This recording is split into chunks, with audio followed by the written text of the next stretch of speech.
देखिए, रिजर्वेशन का मसला मैं शुरू से बताऊं, जब अंग्रेज़ों की सरकार थी देश में, उस वक्त अंग्रेज़ों ने कमेटी बनाई और 1936 में मुसलमानों को 35% रिजर्वेशन, पसमानदा तबकात को, जो निचले तबके के मुसलमान थे, 35% रिजर्वेशन दिया। जैसे देश आज़ाद हुआ 1947 में, 10 अगस्त 1950 को जवाहरलाल नेहरू साहब ने और हमारे होम मिनिस्टर, उन्होंने जा कर के वल्लभ भाई पटेल, वल्लभ भाई सरदार पटेल ने जा कर के हम देश के राष्ट्रपति के पास, राजेंद्र प्रसाद जी के पास, ये कहा कि रिजर्वेशन इस देश में किसी को मिलेगा तो सिर्फ हिंदू को मिलेगा। ये क्लियरली बात है ये। और उसके बाद मुसलमानों को रिजर्वेशन खत्म हो गया, एक लेटर पे रिजर्वेशन खत्म हो गया और आज तक नहीं मिला। ये सरकार, मेरी माताजी आदरणीय निर्मला देवी जी, उन्हें कभी भी कष्ट होता था तो वो होम्योपैथी मेडिसिन लेती। होम्योपैथी जो है तकलीफ जड़ से निकालती है, उसके लिए वो फेमस है। नम्मा होम्योपैथी, आरोग्य संजीवनी। कांग्रेस की सरकार दिल्ली में थी, मनमोहन सिंह जी ने 2005 में कमीशन बिठाया, राजेंद्र सच्चर कमेटी, रंगनाथ मिश्रा कमेटी बनी, महाराष्ट्र में देशमुख साहब ने रहमान कमेटी बनाई। सारी कमेटियों की ये रिपोर्ट है कि 10% मुसलमानों को रिजर्वेशन मिलना चाहिए। उसके बाद कांग्रेस और एनसीपी ने मिलकर 2014 में मोदी की सरकार दिल्ली में आने के बाद जब घबराहट शुरू हुई कि कहीं मराठा भाग नहीं जावे, कहीं मुसलमान हट नहीं जावे, तो इन्होंने मुसलमानों को 5% रिजर्वेशन अनाउंस किया। एजुकेशन में एंड सर्विस में कुछ लोग कोर्ट गए, कोर्ट ने कहा कि मुसलमानों को 5% रिजर्वेशन सर्विस में तुरंत दिया जाए और एजुकेशन का पेंडिंग है, लेकिन आज तक रिजर्वेशन मिला नहीं। कांग्रेस की सरकार आई, अभी आरिफ नसीम साहब आए थे, उनको बहुत मोहब्बत है मुसलमानों से, तो मैं उनसे पूछना चाहता हूं और किसी से नहीं, मैं अमीन पटेल साहब से पूछना चाहता हूं, जिन्होंने हाउस में बीजेपी के सामने रिजर्वेशन मांगा था। तो जब आपकी सरकार थी, आपने रिजर्वेशन लाया था, तो आपकी फुल फ्लेज सरकार होने के बाद आपने रिजर्वेशन क्यों नहीं दिया? और जब सरकार चली गई, बीजेपी की आई, तो अमीन पटेल साहब हाउस में खड़े होकर कहते हैं बीजेपी जो है रिजर्वेशन नहीं दे रही है। भाई, बीजेपी तो कभी भी नहीं देगी मुसलमानों को रिजर्वेशन। ये तो जितना मुसलमानों को बर्बाद करेंगे, जितना मुसलमानों को तकलीफ देंगे, उतना ही उनको जो है फ़ायदा होता है। उनके दिलो दिमाग में लग गया है कि सिर्फ हिंदू मुस्लिम करो, सत्ता में बैठे रहो। तो मैं समझता हूँ कि कांग्रेस का जो है ना, खाने का दांत एक और है, दिखाने का दांत एक और है। अगर कांग्रेस में ईमानदारी होती तो कांग्रेस की जब सरकार थी तो रिजर्वेशन दे सकते थे, तो उन्होंने नहीं दिया। अब बीजेपी से मांग रहे हैं। मैं समझता हूँ ये एक मजाक है, भोंदा मजाक है।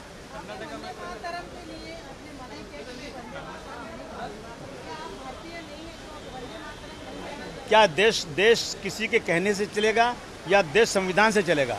अगर संविधान में ये प्रोविज़न है कि आपको इस देश में रहना है तो सूरज चांद ज़मीन की पूजा करनी पड़ेगी, तो फिर सोचूंगा मैं। लेकिन देश में ये कहा गया है, 3 लड़के केरल के जिन्होंने इस देश की गीत नेशनल एंथम पढ़ने से इनकार किया, उनको स्कूल ने निकाल दिया। वो कोर्ट में गए, कोर्ट ने कहा कि कोई ज़रूरी नहीं है पढ़ना, क्या नेशनल एंथम। और उसके बाद वंदे मातरम के लिए भी कोई ज़बरदस्ती नहीं कर सकता। मैं वंदे मातरम की रिस्पेक्ट करता हूँ, मैं हाउस में खड़ा होता हूँ, मैं कहता हूँ भारत माता की जय, मैं कहता हूँ कि सारे जहाँ सच्चा हिंदुस्तान हमारा। लेकिन कुछ चीज़ें ऐसी हैं जो मैं नहीं कह सकता, इसलिए कि मैं मुसलमान हूँ, मैं प्रैक्टिस वाला मुसलमान हूँ, नमाज़ पढ़ने वाला मुसलमान हूँ, और मुझे सिखाया गया है, बताया गया है कि अल्लाह के अलावा किसी और के सामने सर नहीं झुकाना है, एवं माँ के सामने भी सर नहीं झुकाना है। रसूल अल्लाह की इज़्ज़त करो, उनके लिए जान दे दो, लेकिन सजदा किसी का करना है तो सिर्फ अल्लाह का करना है। ये कोई सर्टिफिकेट नहीं है कि अगर हमने वंदे मातरम नहीं पढ़ा तो हम जो है देश के प्रेमी नहीं हैं। ये कम है क्या कि हम ही ने इस देश में आवाज़ लगाई थी, क्विट इंडिया मूवमेंट हमने ही शुरू किया था। झंडे का कलर आज मुसलमानों को दिया हुआ है, सारे जहाँ से अच्छा हिंदुस्तान हमारा मुसलमानों को दिया हुआ है। जैसे हाँ, और ये सारी चीज़ें मुसलमानों को दी हुई हैं। सर, आपने आज पॉइंट ऑफ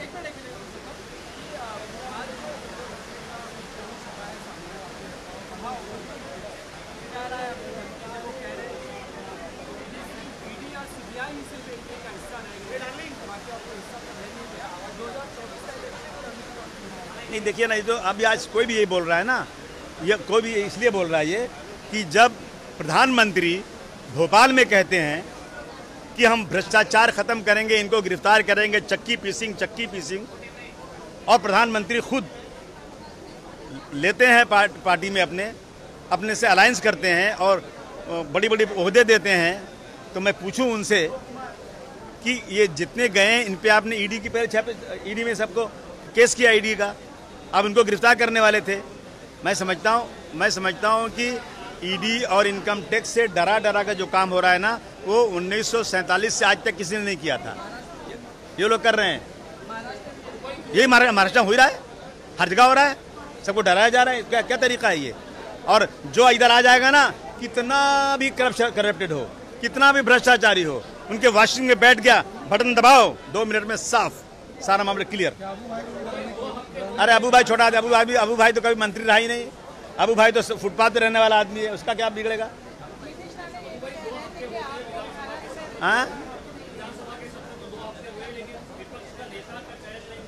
हाँ, ये अफसोस की बात है, हो नहीं रहा है, अभी नहीं मालूम ना, इसीलिए तो मैं बीच में खड़ा हूँ। मैं किसको सपोर्ट नहीं कर रहा हूँ, कहीं उधर भी 20-15-20 बाकी हो जो इधर आने वाले हों, इधर के उधर जाने वाले हों, तो नहीं मालूम, उनसे पूछो भैया। हाँ क्या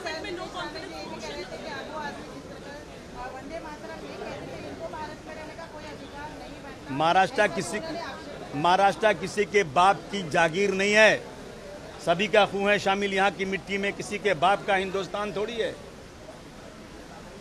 सर, आपने पॉइंट ऑफ व्यू में बताया है कि आज़ाद मैदान में जो आंदोलन करने के लिए लोग आते हैं उनके लिए जो ये है छप्पर जो है वो बनाना चाहिए, शेड जो है वो बनाना चाहिए। आपको लगता है कि सरकार जल्दी से जल्दी इसके ऊपर नहीं, मुझे स्पीकर साहब ने खड़े होकर कहा कि इसको नोट किया जाए, और ये बहुत गंभीर मैटर है। आप सोचिए कि इतने लोग महाराष्ट्र से आ जाते हैं, धूप बैठे बजाय बारिश में पड़े रहते हैं, और वो जो हमारा जो है गांधी जी ने सिखाया है कि जुल्म के खिलाफ, नाइंसाफ़ी के खिलाफ आंदोलन करो। आंदोलन करने लोग आते हैं, उनको इज्जत से बिठाना चाहिए और सरकार को उनको खाना भी भेजना चाहिए, मेरा मानना है ये। और ये जो इस तरह बैठे हैं, मैं इसके लिए प्रेशराइज करूंगा कि वहाँ 1000 आदमी का शेड बने, वहाँ एक स्टेज बने, 1000 कुर्सियाँ रखी जाएं, वहाँ टॉयलेट बने और परमानेंट रहे वो, ताकि जो कोई भी आए अपना वहाँ आकर आंदोलन करे। धन्यवाद। लाल मातीतली कुस्ती म्हणजे